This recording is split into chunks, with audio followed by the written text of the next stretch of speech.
کیا پاکستان میں اپنا گھر بیچ کر کمانے والے شوہر کو دغا دے کر 4 بچوں کے ساتھ غیر قانونی طور پر انڈیا آنے والی سیما حیدر کو طلاق ہو چکی ہے؟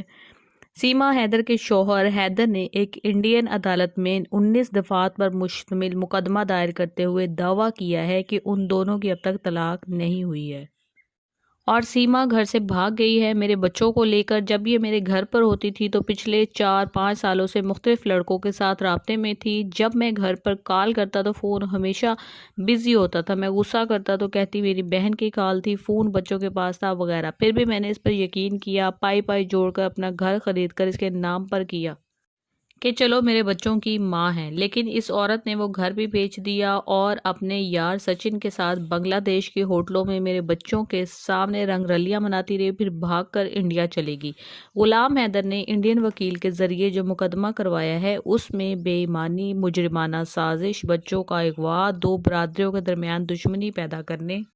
انڈیا میں غیر قانونی طور پر گھسنے اور جائیداد میں فراڈ کے تحت مقدمہ درج کیا گیا ہے۔ غلام حیدر کے وکیل مومن ملک کا کہنا ہے کہ سیما نے جب اپنے شوہر غلام حیدر سے طلاق ہی نہیں لی ہے تو اس کا انڈیا میں نکاح انڈین قانون کے تحت ناجائز ہے۔ وہ مسلسل عدالت کو گمراہ کر رہی ہیں، لیکن دوسری طرف سیما کے وکیل AP سنگھ نے کہا کہ سیما حیدر نے 4 سال پہلے ہی زبانی طور پر غلام حیدر کو طلاق دے دی تھی۔ یاد رہے کہ یہ AP سنگھ وہی ہے جس کو سیما حیدر اپنا بڑا بھائی کہتی ہے اور وہ بھی اس کے لیے ہر موقع پر، عید پہ، شادی پہ یا کوئی بھی موقع ہوتا ہے وہ تحفے لے کر آتا ہے اور آپس میں بہت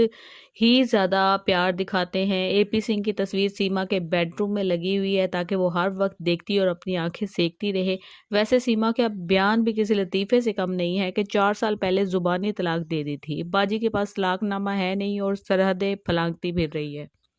سیما کا کہنا ہے کہ گزشتہ مارچ میں انہوں نے نیپال میں سچن سے شادی کر لی تھی اور اس سال ہم نے اپنی شادی کی سالگرہ منائی ہے۔ اب سمجھنے والی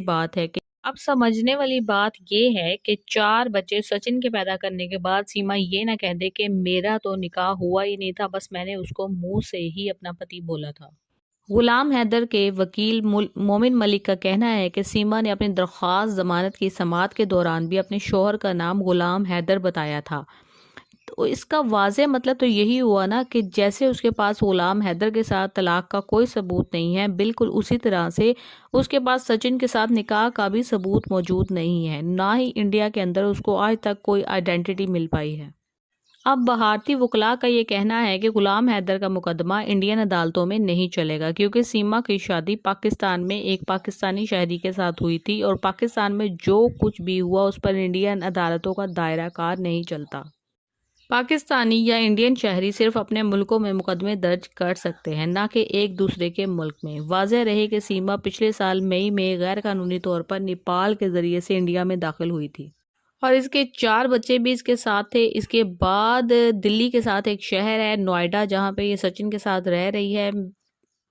سچن کے ساتھ اس کی ملاقات PUBG گیم کھیلنے کے دوران ہوئی اور آپس میں پیار بڑھنے لگا۔ آج سیما انڈیا میں بے عزت ہو رہی ہے، کوٹ کھا رہی ہے سچن سے۔